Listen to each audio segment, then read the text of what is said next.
Chapter 2, Object of Writing the Work, Incapacity and Boldness in the Undertaking. Hot discussion, conferring significant and prophetic title of Himat Panth, Necessity of a Guru.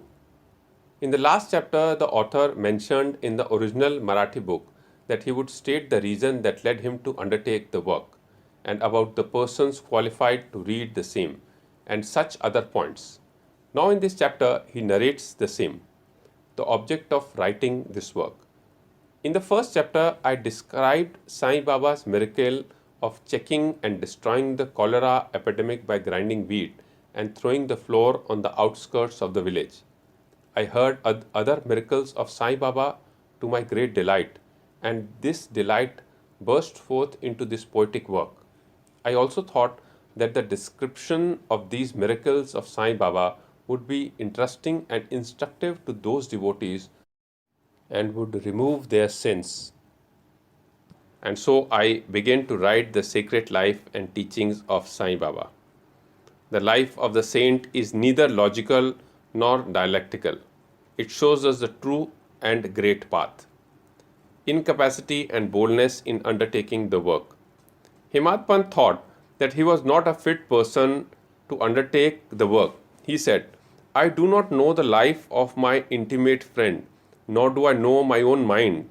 Then how can I write the life of a saint or describe the nature of incarnation which even the Vedas were unable to do? One must be a saint himself before he could know other saints. Otherwise, how can I describe their glory?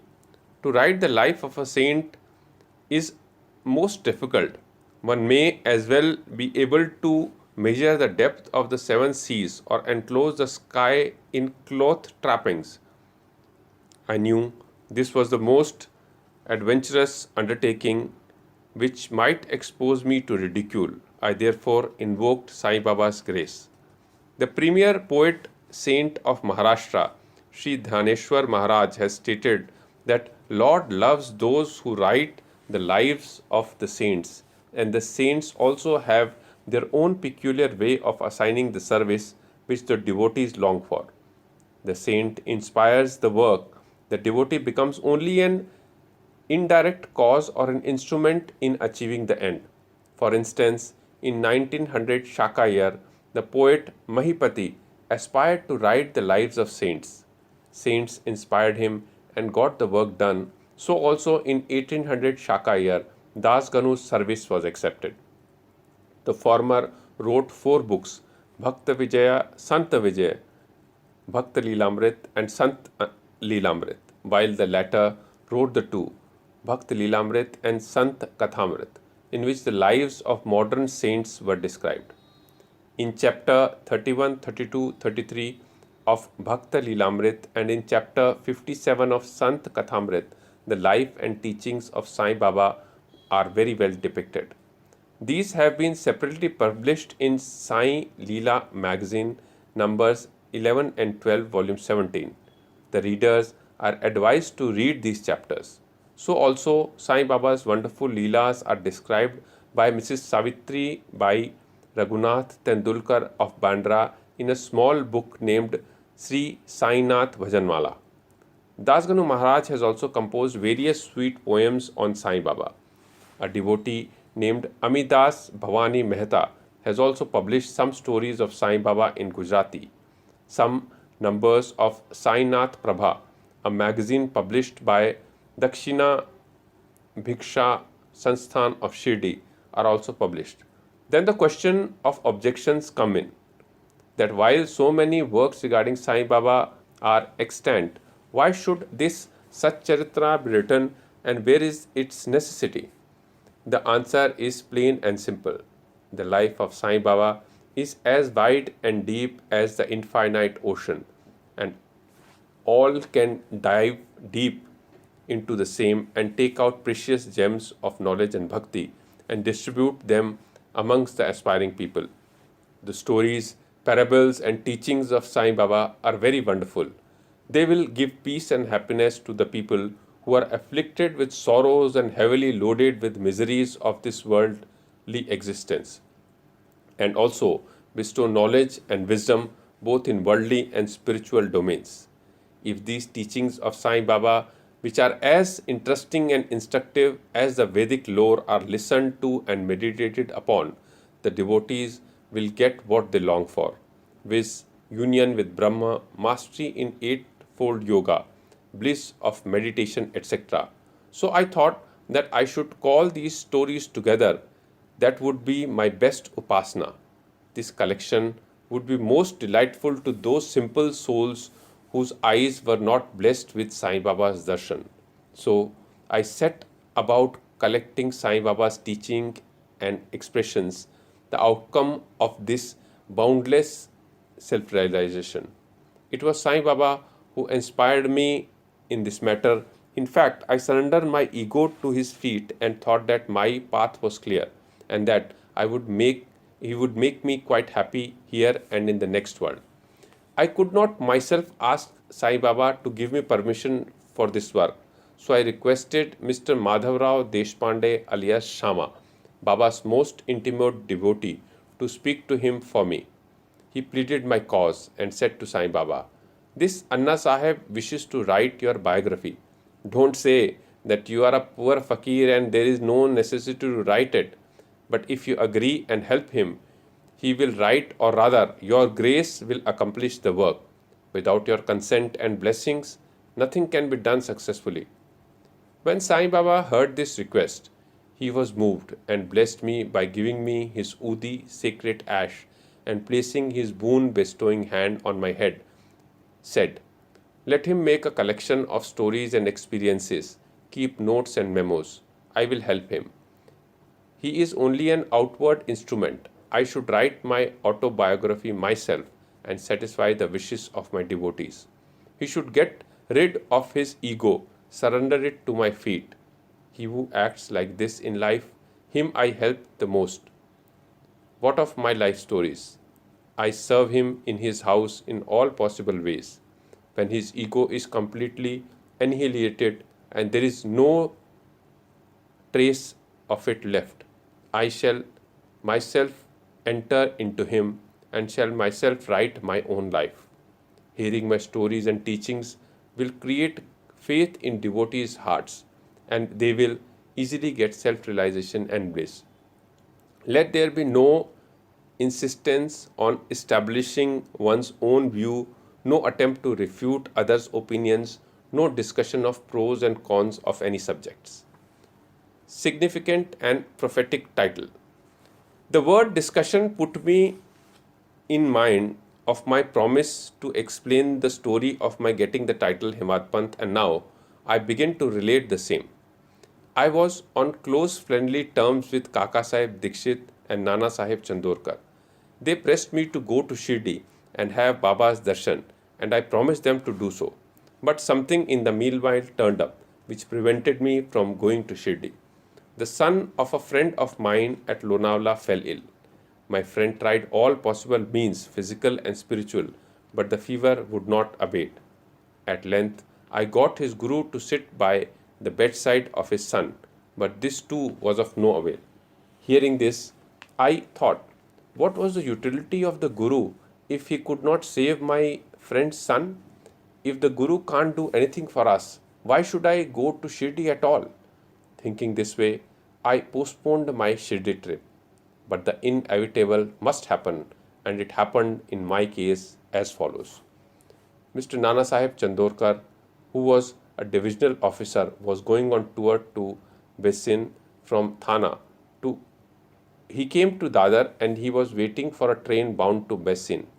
Meanwhile, a Bandra local turned up. He sat in it and came to Bandra and sent for me and took me to task for putting off my Shirdi trip. Nana's argument for my Shirdi trip was convincing and delightful, and so I decided to start for Shirdi the same night. I packed my luggage and started for Shirdi. I planned to go to Dadar and from there to catch the train for Marmad, and so I booked myself for Dadar and sat in the train. While the train was to start, a Mohammedan came hastily to my compartment and, seeing all my paraphernalia, asked me where I was bound to. I told him about my plan. He then suggested that I should go straight to Boribandar and not to wait at Dadar, as the Manmad mail did not stop at Dadar. If this little miracle or Leela had not happened, I would not have reached Shirdi next day as settled, and many doubts would have assailed me. But that was not to be. As fortune favored me, I reached Shirdi the next day before 9 or 10 a.m. Bhau Sahib Kaka Dikshit was waiting for me there. This was in 1910, when there was only one place, viz. Sathes Vada, for lodging pilgrim devotees. After alighting from the Tanga, I was anxious to have darshan when the great devotee Tatya Sahib Nulkar returned from the masjid and said that Sai Baba was at the corner of the Vada and that I should first go and get the preliminary darshan and then, after bath, see him at leisure. Hearing this, I ran and prostrated before Baba, and my joy knew no bounds. I found more than what Nana Sahib Chandorkar had told me. All my senses were satisfied, and I forgot my thirst and hunger. The moment I touched Sai Baba's feet, I began a new lease of life. I felt myself much obliged to those who spurred me and helped me to get the darshan, and I considered them as my real relatives, and I cannot repay their debt. I only remember them and prostrate mentally before them. The peculiarity of Sai Baba's darshan, as I found it, is that by his darshan our thoughts are changed, the force of previous actions is abated, and gradually non-attachment or dispassion towards worldly objects grow up. It is by the merit of actions in the past births that such darshan is got. And if only you see Sai Baba, all the world assumes the form of Sai Baba. Hot discussion. On the first day of my arrival in Shirdi, there was a discussion between me and Bala Saheb Bhate regarding the necessity of a guru. I contended, why should we lose our freedom and submit to others? When we have to do our duty, why a guru is necessary? One must try his best and save himself. What can the guru do to a man who does nothing but sleeps indolently? Thus I pleaded free will. Wise Mr. Bhate took up the other side, viz. Destiny, and said, whatever is bound to happen must happen. Even great men have failed. Man proposes one way, but God disposes the other way. Brush aside your cleverness, pride, or egoism won't help you. This discussion, with all its pros and cons, went on for an hour or so, and as usual, no conclusion was arrived at. We had to stop the discussion ultimately, as we were exhausted. The net result of this was that I lost my peace of mind and found that unless there is a strong body consciousness and egoism, there would be no discussion. In other words, it is egoism which breeds discussion.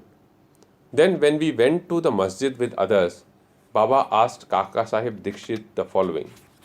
What was going on in the Sathes Vada? What was the discussion about?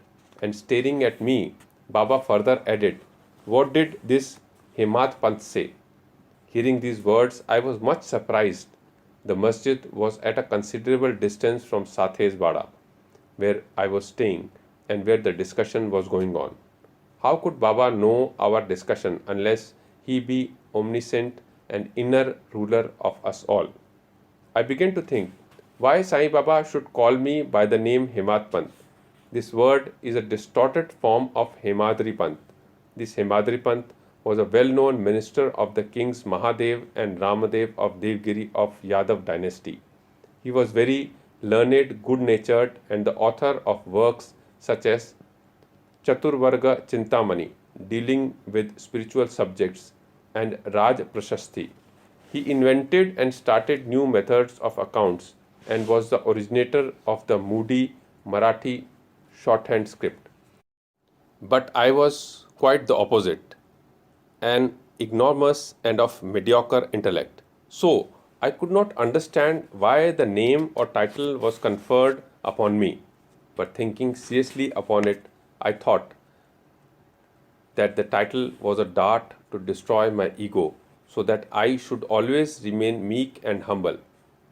It was also a compliment paid to me for the cleverness in the discussion.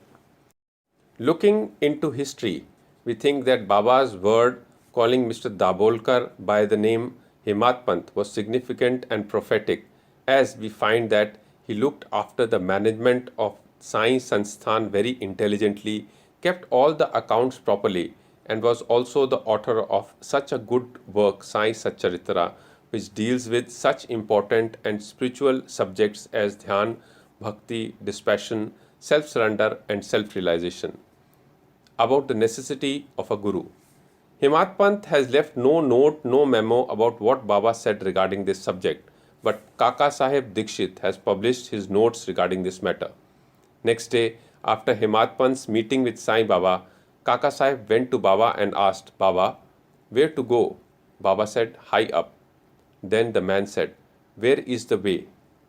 Baba said, there are many ways leading there. There is one way from here, Shirdi also. The way is difficult. There are tigers and wolves in the jungles on the way. I, Kaka Sahib, asked, but Baba, what if we take a guide with us? Baba answered, then there is no difficulty. The guide will take you straight to your destination, avoiding wolves, tigers, and ditches, etc. on the way. If there be no guide, there is a danger of your being lost in the jungles or falling into ditches. Mr. Dabolkar was present on this occasion, and he thought that this was the answer Baba gave to the question whether Guru was a necessity. Vide Sai Volume 1, number 5, page 47. And he thereupon took the hint that no discussion whether man is free or bound is of any use in spiritual matters, but on the contrary, real Paramartha is possible only as a result of the teachings of the Guru, as is illustrated in this chapter of the original work. In the instance of great avatars like Ram and Krishna, who had to submit themselves to their Gurus, Vashisht and Sandipani respectively, for getting self-realization, and that the only virtues necessary for such progress are faith and patience. Vide Sai Satcharitra Chapter 2, 191-92. Bow to Sri Sai, peace be to all.